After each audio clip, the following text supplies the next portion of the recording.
পূর্ব যে তদন্তকারী সংস্থা র্যাব তাদেরকে পরিবর্তন করে আপনার স্বরাষ্ট্র মন্ত্রণালয়ের অধীনে একটা উচ্চ ক্ষমতা সম্পন্ন টাস্কফোর্সের গঠন করতে বলা হয়েছে, যার 6 মাসের মধ্যে প্রতিবেদন দেবে।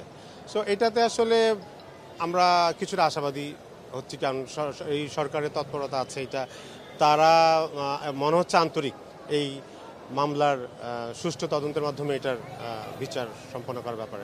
আসলে আমাদের কাছে মনে হয় যে সরকারের আন্তরিকতা, তৎকালীন সরকারের আন্তরিকতা, 12.5 বছরও বেশি সময় ধরে এই মামলাটা তদন্ত প্রক্রিয়া ন্যূনতম অগ্রগতি না হওয়া, যেটা আসলে গতকাল হয়েছিল 30শে সেপ্টেম্বর 2024 হলো, সেটা আসলে হওয়ার কথা ছিল 30শে সেপ্টেম্বর 2012-তে।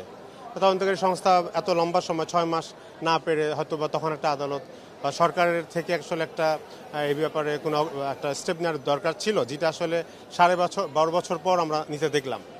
সো আমার কাছে মনে হচ্ছে সরকারের আন্তরিকতার অভাব, এটার সাথে হয়তো বা তৎকালীন সরকারের কেউ বা সরকার স্বয়ং জড়িত ছিল বলেই হয়তো বা এটা এতদিন এইভাবে ধামাচাপা দেওয়া বা এত অবহেলা হয়ে। যতক্ষণ পর্যন্ত আপনার বিচার না হয় ততক্ষণ পর্যন্ত কিন্তু আপনি খুব বেশি আশাবাদী হওয়ার বা আপনার এটা নিয়ে কনফার্ম হওয়ার কিছু নেই, আপনি একটা কনক্লুশনে যেতে পারছেন না।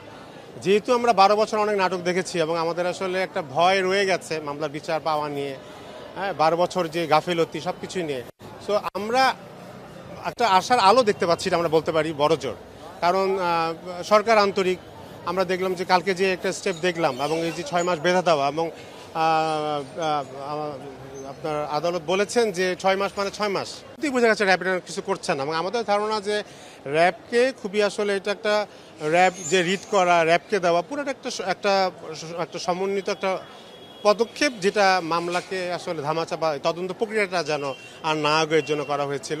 তো এর পরবর্তীতে আরও তো অনেক ভালো ভালো পরবর্তীতে পিআইবি গঠিত হলো, হ্যাঁ, আপনার পিবিআই গঠিত হলো, সিআইডি আছেন, এদেরকে না দিয়ে এতদিন একটা সংস্থার কাছে রাখা এবং যারা ন্যূনতম আসলে তদন্ত করেনি। তো আমরা জন্য চেয়েছি যে আসলে এমন কিছুটা করা, কারণ সব বাহিনীতে যারা ভালো ভালো গোয়েন্দা আছে বা এটা আসলে সরকার যতটা আন্তরিক, আপনি যেই বাহিনী করুক, সরকারের যদি আন্তরিক হয় আমি মনে করি আসলে এটা বের করা সম্ভব।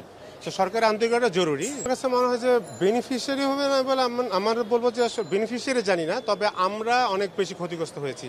শুধু স্বজন হারানো আমি বলবো না, স্বজন হারানো ছাড়াও এই যে ধরেন নানা রকম মিথ্যা সংবাদ প্রচার করা, নানা রকম আপনার সোশ্যাল মিডিয়াতে নোংরা কথা বলা, হ্যাঁ, যারা মারা গেছেন তাদের ব্যক্তিগত জীবনে তাদের ব্যক্তিত্ব নিয়ে যে ধরনের কথাবার্তা বলা হয়েছে, এগুলো তো আসলে আমাদেরকে, তাদের যে সন্তান মেয়ে তাকে অনেক বেশি ক্ষতিগ্রস্ত করেছে।